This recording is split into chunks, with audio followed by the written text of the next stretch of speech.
Hello and welcome as we head into the 22nd day of November 2017. My name is Derek, hashtag crypto trading video, everything you do within your own risk, own reward.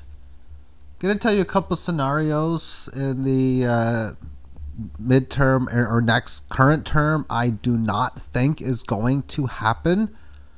One is a small grind movement towards the upside. You would see such where the market action would be having a rising 18 average. Price action can and usually will be staying within this 18 average of band, but it does never exceed great moves above it, and the 18 average band will get smaller in size, and the rate of ascent to be within line with the current rate of ascent with slow movements. So it doesn't go that far above or below the trend line. So the trend over the last few days I don't expect to continue for that much longer, because that's exactly what it is doing right now. It is in an uptrend. It has been for, well, the whole time mostly, but just this period alone, it has been in an uptrend. So that is, again, something I don't expect to continue. Maybe for a little bit. And the polar opposite I don't expect either, where it's going to be making any grinding moves lower. For there is only 3 possible outcomes in the near term I'm to expect. This market is having an interesting test of this resistance. I've talked about how I've never seen a situation in which it's already broken this trend line a long time ago. Now it's resisting this one. And after this significant pullback, it has been doing a whole bunch of this since then. It's looking ready to pop. It has been looking ready to pop for quite some time. I don't think that's going to continue to happen, where you're going to have the setup being, oh, it looks like it's going to pop, and that's what you keep saying, and it just continuously barely goes higher. So the big moves, when you're having a situation of this magnitude, 12, 13,000 makes a lot of sense in 5, 6, 7, 8, 9, 10, 12, 14 days. That's the type of major upward move you would probably get, I would think, on a break of this resistance, hitting somewhere in that same date range of around 10,000, 10,800. I consider to be conservative for that kind of nature of a move. And of course, any type of resisting from this trend line, then you start to most likely notice a move that would probably make it to or below the 18 average of lows. And then maybe have the correctionary reversal plays come in, where you go sideways, make lower highs, and then most likely even violate a possible decent amount. Maybe you go back and take out this low and again come back down to this key area of like 4,500, 5,000. That is not out of the neck of the woods. It's not like there's been a great leg higher from this point. I mean, this is higher, but it's barely higher right now. Keyword right now, as I state, breaking above higher and having those big moves. That's a significant leg. And the third situation is a sideways correctionary move. That's definitely always usually in play. And the range establishment has yet to be determined for how it would be, because there hasn't been much. Maybe here. Usually you would expect resistance area to be support, and it's done a good job at being able to hold it for quite some time. Let's move this on to the weekly chart. It also has that nice little bullish setup, because you have a resistance move to the key band. You correct with the big red candle like you're supposed to, and instead of just doing a sideways movement, instead of further decline, instead of making a nice lower high, it makes barely a higher high. That's the uncommon situation. The statement is, yeah, I'm ready to have a big break of this trend. And again, you had this trend line break and establish a trend line of higher proportions that has been maintained for a decent amount of time. It's rare to break it twice like this with the market in its place. When we take a look at price action on the trend line, what we can take a look at is, say, in 2016, how much did it go up by like what rate of percent? Well, at that price, it was in at, or rather that 2015, about 220. I'm looking at this from a little further back. And after looking at the numbers, 264 started 2015, 324 was where the trend line was after the first quarter. So we gained about 60 points, a little under 20% a quarter. That was the rate of ascent. But the Bitcoin market's like, no, let's change the rate of ascent. The rate of ascent for this one over a quarter period of time has been that of about 70% increase over a 3-month period. So now the Bitcoin market is basically stating, okay, this is not doable. It's not good enough. We need to do better. Now, what could be better than maintaining 70% per quarter? Well, maybe 130%, 140. Okay, well, 150 is easy math. So if we were to take a price of 8,000 and in one quarter go up 2.5 times,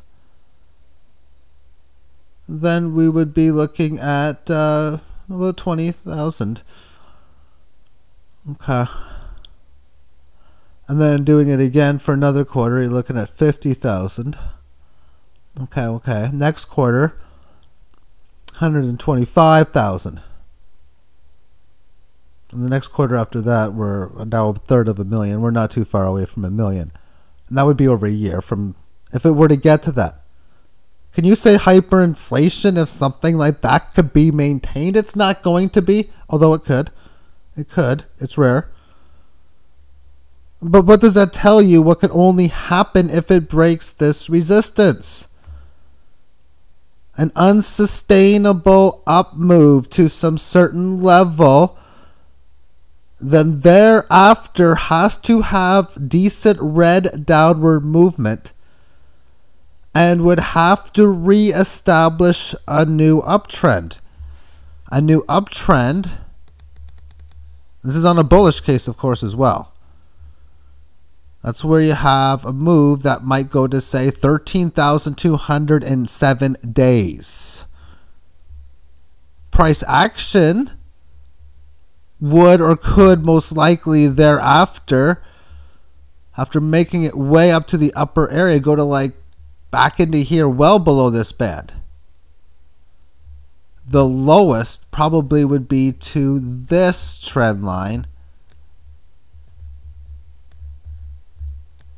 Of course, this resistance, which should be, this line should be above that resistance by then. That would be the situation I would most likely see come fit. Now, there's a situation where it could break it, go sideways, but regain a trend line, which would either be that of maintaining the one it has reestablished, or has newly established this one, or probably a trend line of a lower rate of this current one, but of a rate similar or around to what the previous one was. And finally, let's take a look at this on the shorter term, 60-minute time frame. See that green line up there resisting on the left side of the screen, but the pullbacks were not deep. The sideways correction from, well, the left middle part of it before this breakout, and here, wasn't that long. And then up to this band again. Didn't spend too much of its price that low.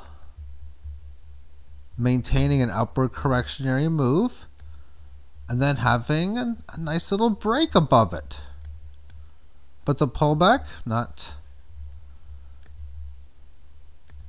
that bad, but that could be better.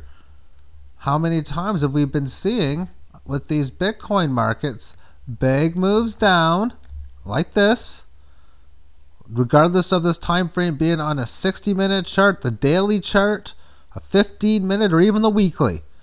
When it looks like this and it does something like this, it's like, oh, it did it again. Okay, thank you, good job. Now it's had another little bit of a sell-off. It's now starting a new trend. Instead of resisting this line, it's now trading above and below within its same kind of trend. Trying to accelerate above it, I guess. But what I see within the current situation after this sell-off, it's hanging in there. Not as strong as this one, but it's still doing well and surprising at this stage. I do not expect it to keep this nice kind of slow grind higher. Or next thing you know, a few days later, it's 85.10. Then the next day, it's 85.95. Next day, it's 87.70. Oh, it goes to 9,000 the next day. Then a couple days where it's 88, 87, 9,000, 87, 9,300. Next day it's 9,000, next day it's 91, next day it's 93.10, and then it goes for 5 days where it stays around 92, and then back to 94, or not up to 94. I don't expect that type of slow grind higher as we're moving into December. It could, but, and or the polar opposite of, oh, it goes down 50 bucks on average for a bunch of days. No. So at some point, something's gonna have to give, and it wouldn't surprise me on either direction to see a $2,000 move happen on any given day at this time. Either way, it doesn't surprise me. I'm actually a little bit surprised. Lately, it's been doing what it's been doing because I don't expect that to be the case. And usually, if it does so like this, it doesn't do it for that long. You're at a critical situation trying to find the answer out, and I don't know what that answer is yet. It's looking like it wants to break through this insane level and have those just monstrous situational numbers that I talk about. Heck, it'd be cool to see happen, but the market's going to do what it's going to do. I'm ready to go either way. I have a game plan ready if it goes higher.